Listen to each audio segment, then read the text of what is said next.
अगर आपके मन में 0.01% डॉक्यूमेंट से लेकर के समस्या है ना, तो वो समस्या आज आपका खत्म हो जाएगा।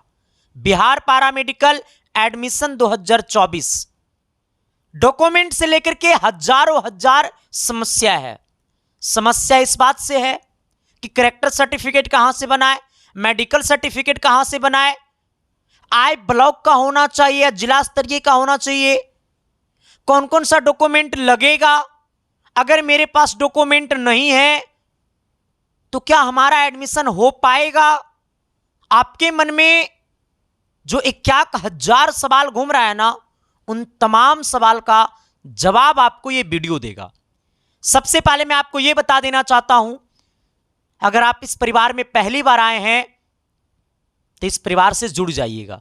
यह परिवार से जुड़ना आपको इसलिए जरूरी पड़ जाएगा कि अगर पैरा मेडिकल से संबंधित इतना सा भी समस्या है तो यह परिवार आपकी समस्या पे खुलकर बात करेगा। सबसे पहले हम डॉक्यूमेंट के ऊपर चर्चा करते हैं, बाकी सर तमाम बातें होते रहेगा। सबसे पहले आइएगा मेरे साथ, मैंने कहा कि आप जरा नीचे आइएगा। मैंने कहा बिहार पैरामेडिकल पीएम और पीएमएम एडमिशन डॉक्यूमेंट लिस्ट। सबसे पहले करना क्या है, जैसे जैसे बताऊंगा वैसे वैसे आपको करते चलना है, ठीक है। सबसे पहले आपका आता है क्या, एडमिट कार्ड। किसका एडमिट कार्ड, तो ये पैरामेडिकल का। अगर आप पीएम ग्रुप में आपका सिलेक्शन हुआ है तो पीएम ग्रुप वाला एडमिट कार्ड, अगर आपका पीएमएम ग्रुप में सिलेक्शन हुआ है तो पीएमएम ग्रुप का एडमिट कार्ड। वो एडमिट कार्ड जो आप एग्जाम सेंटर पर एग्जाम देने गए होंगे तो वहां का टीचर उस पर सिग्नेचर किया होगा। सुन लीजिएगा मेरी बातों को, वो एडमिट कार्ड लेकर के जाना है जो आप एग्जाम सेंटर पर लेकर के गए थे, और उस पर जो आपके जहां पे एग्जाम हो रहा था वहां के क्लास टीचर उस पर सिग्नेचर किया होगा। अगर आपका वो सिग्नेचर वाला एडमिट कार्ड खो गया तो क्या एडमिशन नहीं होगा। हम उपाय बताते हैं ना, कुछ करना नहीं है, पता नहीं लास्ट में बता देंगे, थोड़ा गैर कानूनी है लेकिन मैं बता दूंगा सर, ठीक है। तो वो वाला एडमिट कार्ड होना चाहिए आपके पास। पार्ट ए और पार्ट बी होनी चाहिए। कौन पार्ट ए पार्ट बी होनी चाहिए, फॉर्म अप्लाई करते समय आपको मिला होगा। जब आप फॉर्म अप्लाई किए होंगे ना तो आपको 4 गो पेज मिला होगा जिसे बोला जाता है पार्ट ए पार्ट बी। वो फॉर्म जब आप फर्स्ट टाइम पैरामेडिकल का फॉर्म अप्लाई कर रहे होंगे तब मिला होगा पार्ट ए पार्ट बी। वो पार्ट ए पार्ट बी आपको लेकर के जाना है। कितना कॉपी लेकर के जाना है सब बताएंगे। फिर इसके बाद आपको रैंक कार्ड लेकर के जाना है पैरामेडिकल का। अगर आपका पीएम ग्रुप में सिलेक्शन हुआ तो पीएम ग्रुप का, अगर आपका पीएमएम से रिजल्ट हुआ तो पीएमएम ग्रुप वाला लेकर के जाइएगा, ठीक है, रैंक कार्ड। दूसरी बात, आपको अलॉटमेंट लेटर लेकर के जाना है। कौन अलॉटमेंट लेटर, सर आपका रिजल्ट आया होगा ना तो आपका अलॉटमेंट लेटर डाउनलोड हो रहा है, वही अलॉटमेंट लेटर जिसमें आपका सेंटर वेरिफिकेशन दिया हुआ है कि वेरिफिकेशन के लिए आपको कहां जाना है, उसी को बोला जाता है अलॉटमेंट लेटर। एक होता है ज्वाइनिंग लेटर जो नौकरी लगता है, एक होता है अलॉटमेंट लेटर जो आपको नौकरी का संदेश देता है कि तुरा आधा नौकरी बेड़ा पार है, मतलब यहां से ये इंडिकेट होता है, ठीक है। तो ये अलॉटमेंट लेटर आपको लेकर के जाना है। अगर अब तक आपने अलॉटमेंट लेटर डाउनलोड नहीं किया है तो कर लो, क्योंकि उसी में रहता है कि आपको वेरिफिकेशन के लिए कहां जाना है। और ये जो वेरिफिकेशन होगा, जहां आपका वेरिफिकेशन दिया हुआ है वहीं आपको जाना है वेरिफिकेशन के लिए, ठीक है। तो ये आपको अलॉटमेंट लेटर लेकर के जाना है। दूसरी बात, आपको फोटो लेना है। कौन सा फोटो लेना है, और फोटो आपको कम से कम 8 पीस लेकर के जाना है। वो फोटो लेकर के जाना है जो आप फॉर्म भरते समय दिए थे। सर वो वाला फॉर्म ना, वो वाला फोटो ना सर हेरा गया सर, क्या करे सर, अब कोई उपाय ना है सर। उपाय है, अगर आपके पास वो वाला फोटो नहीं है, अगर आपके पास एक फोटो भी बच रहा है ना, तो वही वाला अगर आपके पास एक पीस फोटो बच रहा है तो वही एक पीस फोटो को आपको 8 पीस 10 पीस फोटो बना देगा, फोटो मतलब फोटो स्टूडियो वाला। तो अगर आपके पास 51 पीस भी फोटो है ना तो वही फोटो से फोटो करवा लीजिएगा 8 पीस। मैंने क्या कहा, वही फोटो, जो फोटो आप फॉर्म भरते समय दिए थे वो फोटो कम से कम 8 पीस आपके पास होना चाहिए। अगर नहीं है तो आप उसे 8 पीस करवा लीजिए। आपके घर में नहीं होगा, फोटोकॉपी की दुकान में होगा, वो फोटोकॉपी की दुकान में जहां फोटो खींचा जाता है ना। अब आइएगा, अगर आपके पास नहीं है तब क्या करना है, सब बताएंगे, सुनते जाइएगा। अगला, आपको मार्कशीट लेकर के जाना है। अगर आपका पीएम ग्रुप में सिलेक्शन हुआ, ANM, GNM, D pharma, OT assistant, lab technician, तो आपको 10th का मार्कशीट और 12th का मार्कशीट लेकर के जाना, दोनों का मार्कशीट लेकर के जाना है। अगर आपका पीएम ग्रुप में सिलेक्शन हुआ है तो आपको दोनों का मार्कशीट लेकर के जाना है, 10th और 12th दोनों का मार्कशीट लेकर के जाना पड़ेगा। ठीक है, हाँ आइएगा, अब यहां पे आइएगा नीचे, इसका ओरिजिनल कार्ड लेकर के जाइएगा, 10th और 12th के मार्कशीट ओरिजिनल लेकर के जाइएगा। अगला आपको है मार्कशीट 10th लेवल। जो बच्चा पीएमएम ग्रुप से सिलेक्शन हुआ, जैसे पीएमएम मतलब 10th पास वाला, जिसको ड्रेसर मिला है, तो उनको 10th का ही मार्कशीट लेकर के जाना है। ठीक है, सिर्फ 10th का मार्कशीट। ठीक है, आइएगा, अब अगला एडमिट कार्ड। अगर आपके पास, अगर आप 10th पास हैं तो आप 10th का एडमिट कार्ड ले लीजिएगा। अगर आप 12th पास हैं, आपको पीएम ग्रुप में सिलेक्शन हुआ है, तो 10th और 12th दोनों का एडमिट कार्ड ले लीजिएगा। मैंने क्या कहा, अरे 10th पास किए तो एडमिट कार्ड तो होबे नु करेगा जी, फोटोकॉपी तो होगा नु जी, संपापड़ी खा गए हैं, होगा। आइएगा सर, तो 10th और 12th दोनों का एडमिट कार्ड लेकर के जाना है सर। ठीक है, और जो 10th पास है तो वो 10th का एडमिट कार्ड लेकर के जाएगा सिर्फ। अगला है सीएलसी। ये सीएलसी क्या होता है, देखो, जिनका 12th पास पे पैरामेडिकल का फॉर्म भरा होगा पीएम ग्रुप में, तो पीएम ग्रुप भरा जाता है 12th पास होने के बाद। तो आप जब 12th पास किए होंगे तो आपको कॉलेज से मिला होगा सीएलसी। सीएलसी का मतलब कॉलेज लिविंग सर्टिफिकेट, हाँ, वो आपको लेकर के जाना अनिवार्य है। ये वाला आपको लेकर के जाना पड़ेगा सीएलसी। न है तो क्या करना, सब बताएंगे। ये सीएलसी आपको लेकर के जाना पड़ेगा जहां से आप 12th पास किए हैं। जहां से आप 12th पास किए होंगे वहां से आपको पास आउट जब हुए होंगे तो आपको मिला होगा सीएलसी। वो सीएलसी आपको लेकर के जाना है, कॉलेज लिविंग सर्टिफिकेट। अब जो 10th पास सिर्फ किया है, 10th पास पे पैरामेडिकल का फॉर्म भरा था, पीएमएम ग्रुप वाला, ड्रेसर वाला, तो वो उनको 10th पास होने के बाद उनको मिला होगा एसएलसी, जिसको बोला जाता है school leaving certificate. SLC school leaving certificate, CLC college leaving certificate, ये एसएलसी मिला होगा इनको। ये एसएलसी आपको लेकर के जाना पड़ेगा जी, बुझाता है ना जी। हाँ, ये वाला पीडीएफ ले लीजिएगा। ये पीडीएफ कहां से डाउनलोड करिएगा वो बता देते हैं, कोई पैसा नहीं लगेगा जी, काहे के टेंशन लेबो थई, हम है ना। आइएगा सर, ठीक है, मैंने कहा आगे आइएगा, यहां तक आपने समझ गया। अगला हमारा है जाति प्रमाण पत्र। सुनिएगा, जाति प्रमाण पत्र उनका बनता है जो ओबीसी से आते हैं, एससी कोटा से आते हैं, एसटी कोटा से आते हैं, एबीसी से आते हैं, अदर कास्ट आते हैं, जिनका जाति मेंशन होता है। ठीक है, ये जाति प्रमाण पत्र जो है वो कम से कम आपका ब्लॉक से बना होना चाहिए, और इसमें सीओ का सिग्नेचर। अब तो डिजिटली सब कुछ हो जाता है, आपको कुछ करना नहीं पड़ता है। आप जाति प्रमाण पत्र ऑनलाइन करिएगा, उस पर डिजिटली सिग्नेचर हो जाता है, आपको कुछ नहीं करना है। आपको अपने ब्लॉक से जाति प्रमाण पत्र बना लेना है।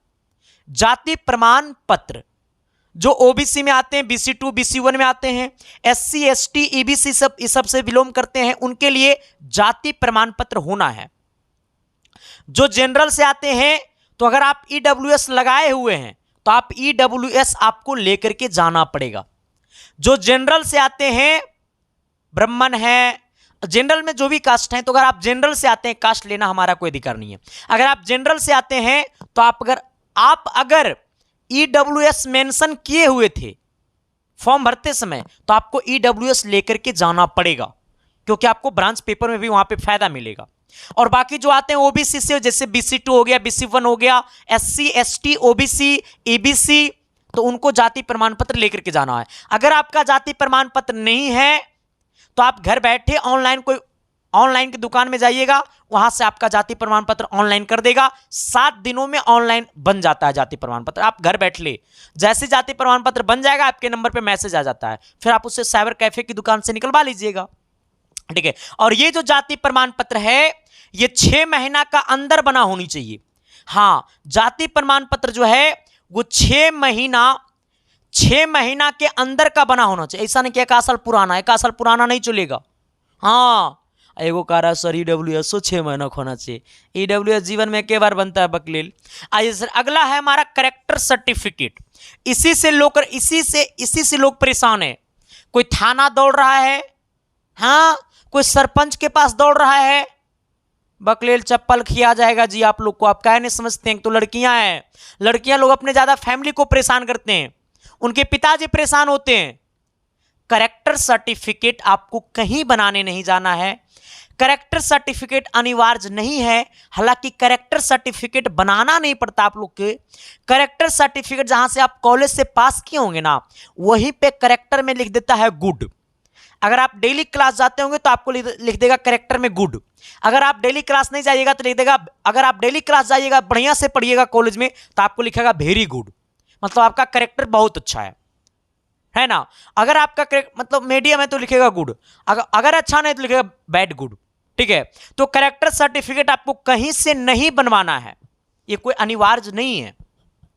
लेकिन आप जहां स्कूल से पास होते हैं ना, कॉलेज से पास होते हैं ना, वहीं पे करेक्टर सर्टिफिकेट देता है गुड करके। तो आपको दोबारा कहीं बनवाना नहीं है। ऐसा नहीं कि पिताजी को मोटरसाइकिल पे डेली ब्लॉग भेजिए, पप्पा तो नहीं जाइए ना सरपंच के पास। लड़की लोग को तो दिमाग वो बड़ा अच्छा होता है। हाँ एक लड़की हमको फोन की, सर जहां हमको वेरिफिकेशन के लिए दिया हुआ वहीं ना जाए सर, कि जहां कॉलेज मिला वहां जाए सर।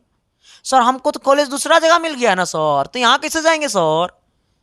एक लड़की इस बात से बेचारी गुस्सा थी कि उसको ANM चाहिए, मिल गया GNM। उसको ये नहीं पता है कि GNM अच्छा कोर्स है। जब उसको हम बताएं तो सर अच्छा ऐसा बात है सर, तब तो बड़ा खुशी की बात है सर।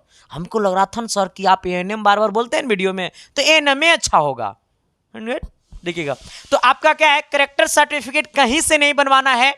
करेक्टर सर्टिफिकेट आपके मार्कशीट के साथ ही दे देता है गुड करके, ठीक है। तो सरपंच थाना उना कहीं नहीं दौड़ना है करेक्टर सर्टिफिकेट के लिए, ठीक है, वो आपका एक्चुअली बना होता है। अगला आय प्रमाण पत्र। आय प्रमाण पत्र, इनकम सर्टिफिकेट, ये भी आपको 6 महीना के अंदर का होना चाहिए। अगर नहीं है तो भी आप ऑनलाइन कर दीजिए, अगर है तब तो ठीक है। अगला है प्रोविजनल सर्टिफिकेट। ये प्रोविजनल आप जब 10th पास किए होंगे, 12th पास किए होंगे, तो आपके मार्कशीट के साथ साथ बहुत सारा प्रोविजनल भी दिया होगा। तो अगर ये नहीं भी रहेगा तो चलेगा ऐसे, लेकिन अगर है तो ले चल जाइएगा, ठीक है। हाँ, अगला है DQ SMQ कोटा। DQ मतलब जो विकलांग है, SMQ मतलब जिनके पिताजी फौज में जॉब करते हैं ना, उनको मिलता है SMQ कोटा। तो आप अपना सर्टिफिकेट लेकर के जाइएगा।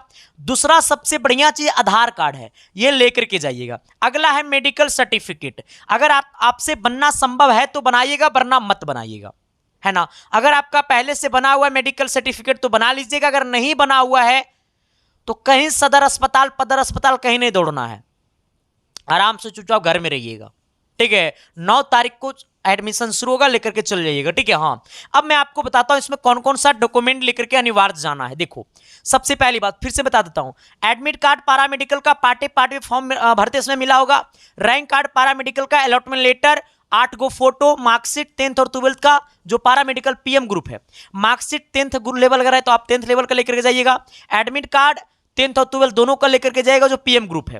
अगर आप 10th लेवल का सिर्फ फॉर्म भरे थे तो 10th का मार्कशीट लेकर के जाइएगा, एडमिट कार्ड लेकर के जाइएगा। CLC लेकर के जाइएगा PM ग्रुप वाला जो 12th पास होने के बाद मिला होगा। SLC लेकर के जाइएगा 10th लेवल वाला जो PMM ग्रुप वाला होगा। जाति प्रमाण पत्र या अगर आप जनरल से हैं तो EWS लेकर के जाइएगा। करेक्टर सर्टिफिकेट है तो ठीक है, करेक्टर सर्टिफिकेट सबका होता है, उसी में वेरी गुड करके देता है, गुड करके देता है स्कूल वाला, ठीक है। आपको कहीं से थाना होना कहीं से नहीं बनाना है, आपके CLC में ही गुड कर देता है करेक्टर सर्टिफिकेट, ठीक है। तो आपको कहीं जाना नहीं है बनाने के लिए। अगला हमारा है आय प्रमाण पत्र, यो बना लीजिएगा, नहीं बना हुआ तो बना लेना। प्रोविजनल है तो हालांकि सबको मिलता है प्रोविजनल, रहेगा क्या रहेगा। DQ SMQ कोटा से अगर आप है तो ले लीजिएगा, आधार कार्ड ले लीजिएगा, मेडिकल सर्टिफिकेट है तो ठीक है, नहीं है तो कहीं नहीं बनवाना है। आइएगा, इनमें से अब क्या क्या जरूरी है सुनिएगा मेरी बातों को सर। इनमें से देखो, अगर सबसे पहले जिनके पास डॉक्यूमेंट नहीं उनके लिए देखिए, अगर आपके पास CLC नहीं है, आप कहीं ग्रेजुएशन में एडमिशन ले लिए हैं और आपको CLC तुरंत निकाल के नहीं दे रहा है यूनिवर्सिटी वाला, तो कोई दिक्कत नहीं है, आप कॉलेज चले जाइएगा एडमिशन के लिए, एडमिट कार्ड लेकर, पार्ट भी लेकर, रैंक कार्ड लेकर, अलॉटमेंट लेटर लेकर के और फोटो लेकर के, बाकी मार्कशीट जो भी होगा। तो अगर आपके पास अगर कोई डॉक्यूमेंट नहीं रहेगा ना, तब भी आपका एडमिशन होगा, लेकिन वहां पे कोर्ट से वो हाफी डिपिट बना के देना पड़ता है कि हम आपको 1 महीना के अंदर में सारा डॉक्यूमेंट जमा कर देंगे, ठीक है। तो अगर आपके पास कोई डॉक्यूमेंट नहीं भी रहेगा तब भी आपका वेरिफिकेशन होगा और एडमिशन होगा। वहां पे एक हाफी डिपिट बना के देना पड़ता है, वो कॉलेजे वाला आपको बना देगा, जहां वेरिफिकेशन कराने जाएगा वहीं बना देगा कि हम 1 महीना के अंदर में डॉक्यूमेंट जमा कर देंगे। लेकिन सर ये वाला होना बहुत जरूरी है ना। तो अगर आपके पास कोई नहीं है तब भी आप जाइए, ऐसा नहीं कि डॉक्यूमेंट नहीं है तो वेरिफिकेशन कराइए मत जाइएगा, जाइएगा, होगा वेरिफिकेशन। अब अगर आपको सिग्नेचर वाला एडमिट कार्ड हेरा गया है तो अपने भैया को बोलना, अपनी भाभी को बोलना, भाभी आपको आता है सिग्नेचर, कहेगी हाँ, तो लिखिए तो नहीं तो ये अपने भाभी ऐसे कर देगी, हो गया बात खत्म, सिग्नेचर आपका हो गया। कहिएगा सर वहाँ चेक नहीं करता है सिग्नेचर, वहाँ सिग्नेचर चेक क्या करेगा जी, जो आपका स्कूल में जो आपका एग्जाम के टाइम में जिस टीचर का ड्यूटी था वो टीचर का सिग्नेचर मेंशन होता है, कहीं नहीं होता है। तो ये बात सबको मत बताइएगा, चुपचाप रखिएगा, वरना हमारा पर 2-4 को FIR मत करा दीजिएगा, ठीक है। हाँ, तो इसलिए अगर नहीं है तो चुपचाप भाभी से करा लीजिएगा, सबसे बढ़िया भाभी करेगी, हाँ, या भैया से करवा लीजिएगा, सिस्टर से करवा लीजिएगा, कहीं से करवा लीजिएगा, ठीक है। इसको जैसे आता है ना उसको वैसे करा लीजिएगा, अरे सिग्नेचर ऐसे करिए तो भाभी कर देगी तुरंत, ठीक है। हाँ, इतना करा लीजिएगा। अब बताइएगा, जितना डॉक्यूमेंट मैंने आपको बताया सारा डॉक्यूमेंट का 6 गो फोटो कॉपी करा लीजिएगा, 6 पीस फोटो कॉपी करा लीजिएगा। मैंने क्या कहा, जितना डॉक्यूमेंट मैंने आपको बताया वो तमाम डॉक्यूमेंट का 6 पीस क्या करा लीजिएगा, फोटो कॉपी करा लीजिएगा, वरना जहां कॉलेज में वेरिफिकेशन होगा ना वहां पर ना 5 रुपया फोटो कॉपी करेगा, हाँ, बेच देगा आदमी को। इसलिए आप लोग घर पे ही करा लीजिएगा इतना, ठीक है। अब कहिएगा गुरुजी आप ही हमें PDF दीजिए ना, ये PDF में सारा डॉक्यूमेंट है। गुरुजी ये PDF दीजिए ना, ये PDF आपको मिलेगा टेलीग्राम ID पे। अगर अब तक आपने टेलीग्राम ID को ज्वाइन नहीं किया है तो वीडियो के डिस्क्रिप्शन में टेलीग्राम ID का लिंक होगा, आप उस टेलीग्राम ID पे क्लिक करिएगा और ज्वाइन हो जाइएगा। वीडियो के डिस्क्रिप्शन में SK मेडिकल क्लासेस का लिंक होगा टेलीग्राम ID का, आप उसे ज्वाइन कर लेना, क्योंकि वहां पे मेडिकल की सारी खबरें दी जाती है। और ये PDF जो है वो Sandeep Kumar official Telegram ID पे भी चला जाएगा। तो जो लोग Sandeep Kumar official Telegram ID को ज्वाइन नहीं किया तो इसी को ज्वाइन कर लेना, चाहे SK मेडिकल क्लासेस को ही ज्वाइन कर लेना, ठीक है। ये दोनों टेलीग्राम ID पे ये PDF मैंने सेंड कर दिया है। अब हमारी एक बात और है, अगर आपको इससे और समस्या है, अभी और आपके अंदर समस्या है, तो आप हमारे इंस्टाग्राम ID को फॉलो कर लेना। हमारे इंस्टा ID पे आप मैसेज करना, मैं आपका रिप्लाई दे दूंगा। मेरा इंस्टा ID है संदीप SANDEEP संदीप -184240। आप इसे फॉलो करिएगा, जरूर मैं आपका रिप्लाई दूंगा। अगर मैं आपका रिप्लाई खुदा खास्ते ना दे पाया तो गाली मत देना, मैं संडे लाइव आता हूं, उस लाइव में आपका डाउट को क्लियर कर दूंगा। ऐसा नहीं कि लड़की लोग को रिप्लाई नहीं देता है तो लड़की लोग खूब गाली देती है, ऐसे लड़के अच्छे होते हैं, लड़का से अच्छे होते हैं, चलो सब ठीक होता है ना। तो आप लोग इसे, आपने हजारों लोगों को फॉलो किया होगा इंस्टा पे, संदीप कुमार को नहीं कर सकते हैं, कर सकते हैं ना। तो आप छठ पूजा के बाद पारा मेडिकल 2025 का बैच भी आएगा, आप वो बैच में अपने छोटे बहनों को भेजिएगा पढ़ने के लिए और अपने भाइयों को भेजिएगा पढ़ने के लिए, ताकि आपके भाई बहन पढ़ेंगे तब तो घर में और डॉक्टर बनेंगे। बाकी ये वीडियो आपको कैसा लगा, ये PDF को जरूर डाउनलोड कर लीजिएगा। हमारी एक और वीडियो जाएगा जिसमें आपको हम ये बताएंगे कि सेकेंड राउंड का जो है कट ऑफ कितना जाने वाला है। वो वीडियो SK मेडिकल या SK साइंस क्लासेस पे अपलोड हो जाएगा। अगर वीडियो अच्छा लगा तो जरूर कमेंट बॉक्स में कमेंट करिएगा। चैनल पे पहली बार आए हैं तो शिद्दत और प्यार और मोहब्बत के साथ चैनल को सब्सक्राइब कर दीजिएगा, कर ही लीजिएगा, अच्छा रहेगा, नहीं करिएगा। थैंक यू, आपकी मर्जी। बहुत बहुत धन्यवाद, शुक्रिया ये वीडियो देखने के लिए। मिलते हैं हम आप सबके बीच अगली वीडियो में और अच्छी खबर के साथ। Thank you.